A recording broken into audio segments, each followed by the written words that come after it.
You've certainly overcome a lot, and that's obviously what we've been speaking about, but you live your life by 5 acts of being brave. Now, I want to get into those in just a moment, but how did these come about? Did you consciously decide you were going to make some acts of being brave, or did they just form naturally? I think, yeah, just over time. Definitely, it wasn't something that happened in a day. It's really been, and it's come over time. With the years of since my cancer and since my amputation, I think it's really progressed over time. All right, well, the first act is perseverance. Why don't you tell us how you incorporate this into life?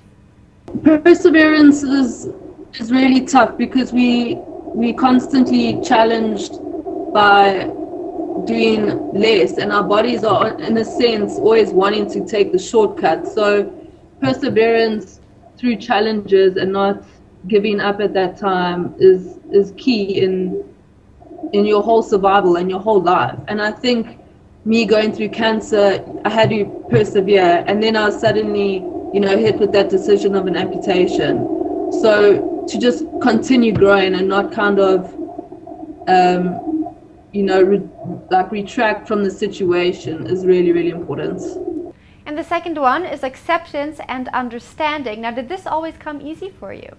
With acceptance, I say that, and like I said earlier, none of these points have ever come easily and have come quickly. So it's really about accepting what has come to you, and for me it was accepting my disability and accepting the challenges that I'll have in the future and the challenges that I'll have every day in the now and present. And once you've come to accept that and realize that you're not the only person out there who's going through these challenges, it really makes your whole situation much, much easier. How hard was it for you to gain this acceptance and come to terms with the disability? It has been very, very tough for me, but I think through swimming and through finding a passion that I absolutely love, it made it a whole lot easier. Now, I want to talk about the amputation a little bit. How did people's reactions change towards you once you lost that leg? Well, my friends at school were very understanding, and they wrote me letters while I was going through chemo, and the boys shaved their heads in honor of me. So the people I knew at that time were very, very accepting and warm and loving to me.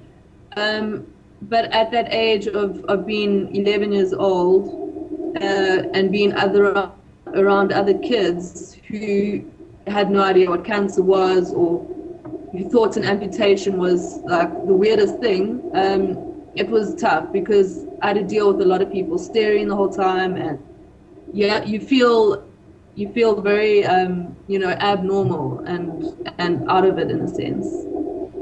And how do you get over that? Do you still feel abnormal sometimes? I do. I am abnormal, but I embrace it more because I feel like why do we all try so hard to be normal? So I'm really trying to embrace that and actually to be proud of it, because what I've gone through and the how far I've come from it is something I should be proud of. And the third one is asking for help. Why don't you tell us how this made it on the list?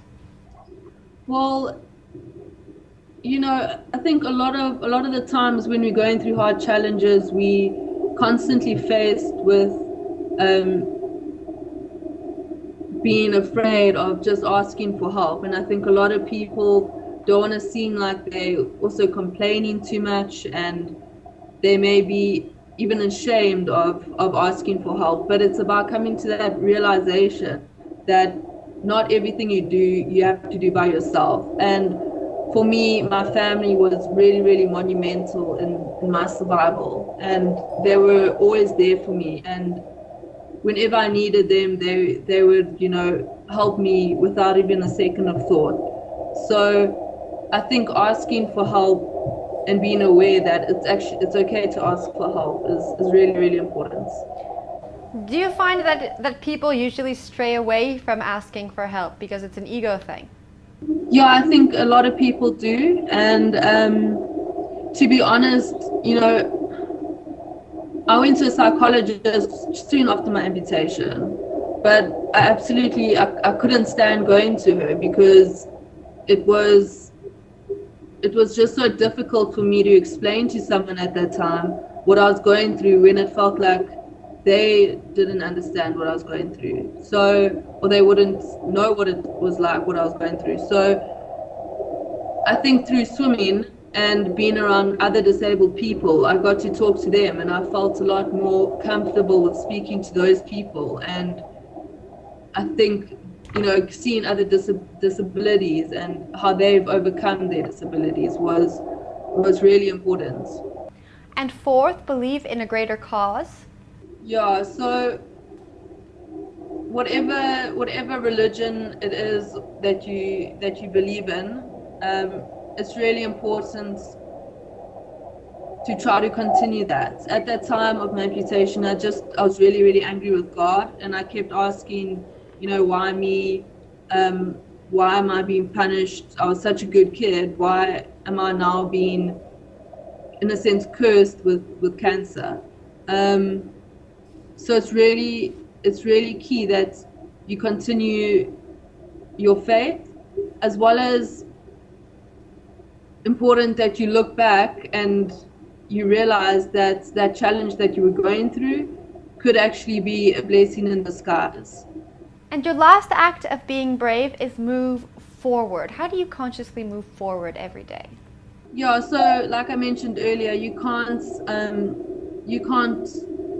look back and look at your negatives and, you know, ask the questions, why me, every day, because, you know, if you're constantly looking backwards, you'll move backwards. So with me, moving forwards, and the step forward was getting into the pool and trying out swimming. And even though at that time I was ashamed of my stump and I would wear shorts over my costume because I was just so embarrassed, it took a lot of courage to move forward and actually then start swimming without my shorts.